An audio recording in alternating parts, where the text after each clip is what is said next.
Last time that we visited together, I had told you about the boy that took his life preserver off and had dived down to get a drink of water and came up. Well, this triggered something in my brain, and that was that I might be the next one to do that. And in order not to be able to take my life preserver off, I tied every string in hard knots, just as many of them as I could, so that if I was out of my head, tempted to drink water, go down, well, I couldn't get my life preserver off. And then, as I told you, we had several men taken with sharks, and then on the fourth day, we heard this airplane just before dark, and looked back in the west, and just on the horizon was a low-flying PBY. Now those are the great big old planes that can land in water, even though it is against regulations to land on the open sea. They were our water float planes, and they were patrol boats, PBYs. And I saw it, and it just barely was above the horizon, and it just kept going, and I thought, well, that's the last time, that's as close as anybody's ever going to get to us, to see us. And we'd been seeing airplanes every day, high up in the sky, and we'd kick and scream and yell and wondering why they didn't see us. And then I found out later that after I'm picked up and all, that a plane flying a mile or two high on submarine patrol it's like a pinhead down in the water to see a man's head from that far off. So even though there's several of us, they never did any of the planes that we saw act like they had seen us or anything. And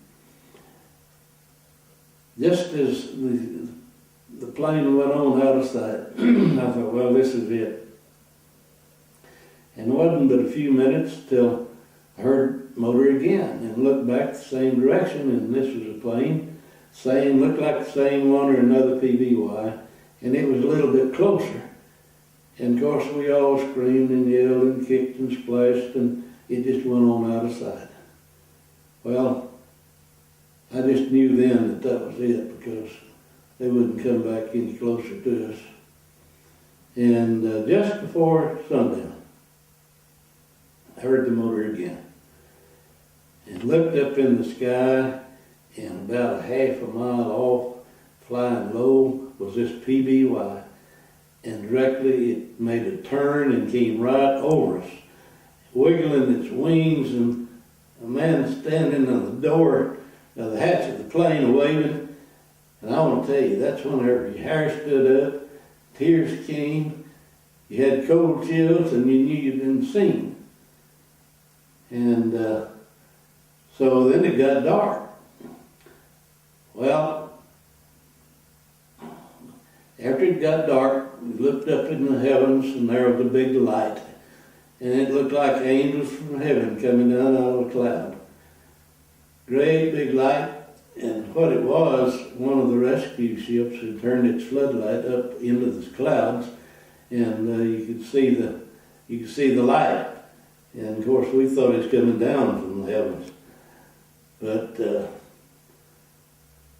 anyway, we knew we'd been seen, and we knew we'd just hold on a little longer. And as the night wore on, I don't remember much happened, but the next thing I really remember was a strong arm. A sailor was pulling me aboard a little boat, and just nearly pulling my arm off.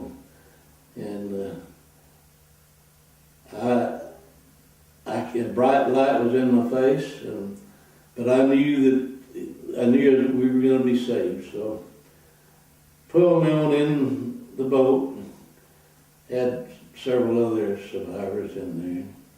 We motored over to the ship that was named USS Bassett, and I'll tell you more about the Bassett when we return. turn.